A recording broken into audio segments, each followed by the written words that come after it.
You finally landed in the US and you must be excited and a bit anxious about starting your studies, but the stress of the loan you've taken back home has already begun eating your mind. The reality of high living expenses in the US has struck you hard. Most things seem expensive and not affordable. You're still converting dollars to rupees and even a $2 coffee seems expensive. Forget about going out with your friends for an entire evening where you may be spending an upwards of $40 to $50, but you have a plan. Like most international students, you're hoping to find an on-campus job to manage these costs and at least cover your living expenses. You will realize soon enough that almost every international student in the college had the same plan. Hi everyone, I'm Priya from It's Okay Yaar and welcome back to our channel. And if you're new today, It's Okay Yaar is a content platform for South Asian immigrants and we aim to educate, entertain and empower them.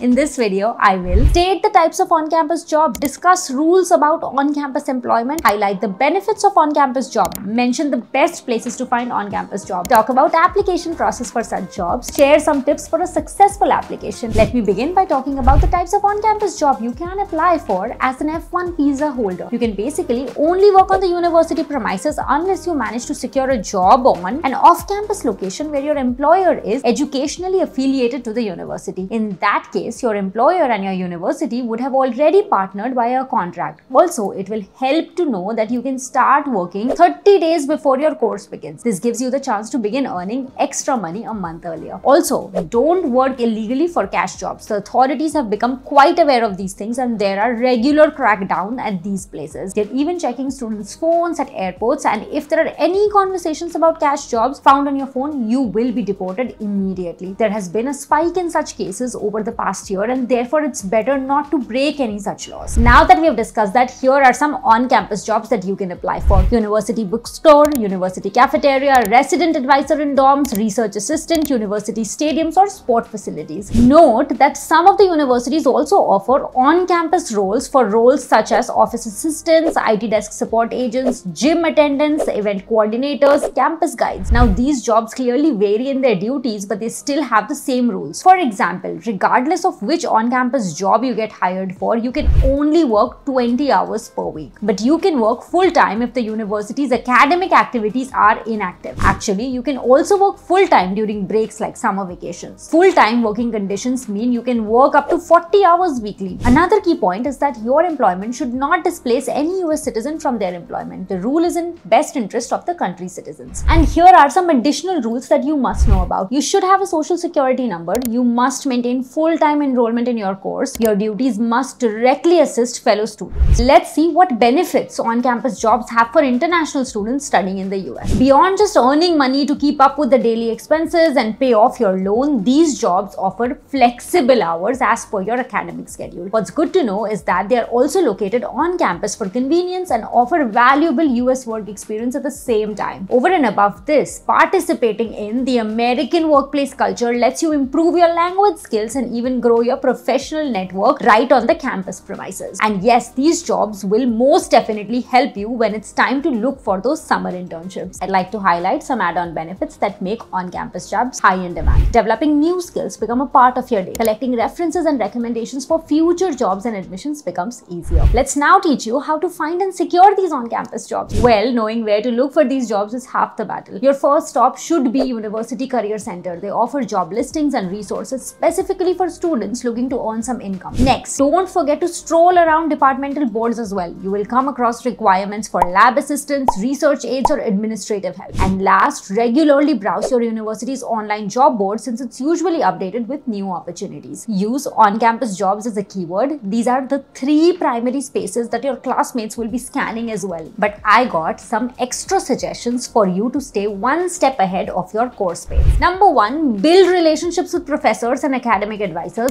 Number 2, join student unions and organizations. Number 3, inquire with on-campus recreational centers. Number 4, check with student housing department. Number 5, ask administrative offices like the Department of Admissions, Student Affairs or International Student Services. You never know when a cold lead may turn into something beneficial that may not just help you monetarily but also in the long run. Regularly, you can earn an easy $160 to $300 a week. Either way, you're going to need to go through the application process once you find a job that you like to apply for. Start by preparing your resume, cover letter, and highlight the relevant strengths and experience based on the role that you are looking for. Apart from that, the application process is pretty straightforward. Step 1 requires you to get a letter of approval from your employer if the interview goes well. Step 2 needs you to tell your designated school official, commonly known as the DSO, about your intent and desire to work. Step 3 requires you to get another letter of approval, but this time from your DSO. Step 4 is when you submit these letters of approval at your local Social Security Administration office to apply for a social security number. You can now legally start working on campus and also earn some money from it. I'd like to end this video by sharing some tips to increase your chances of being hired. First and foremost, start your search early. You want to ideally begin searching a month before your course begins. Secondly, leverage your academic strengths. You can do this by demonstrating your theoretical knowledge about the role that you are applying for. Thirdly, emphasize your transferable skills, whether it's teamwork, problem solving, or leadership. Do let your employer know how these traits can have helped you in previous jobs. Also, don't be shy to interact with department staff and professors. Don't only be a listener, but also ask insightful questions that prove your interest. Maintaining good relations can go a long way in securing on-campus jobs. Yes, I also encourage you to take the follow-up culture seriously. Keep a record of where and when you have been applying and take necessary follow-up actions. And don't be disappointed if you face rejections. Something good will eventually turn up. We've created a bunch of videos on how to land a job in the US. They are all under the playlist called Career Corner on our YouTube channel. And if you found this video helpful, hit that like button and share it with someone that you think might need this information. And please subscribe to our channel. And remember, if things aren't going your way, it's okay, Yaar, because they will eventually turn around. Until next time, this is Priya signing off. Have a wonderful day.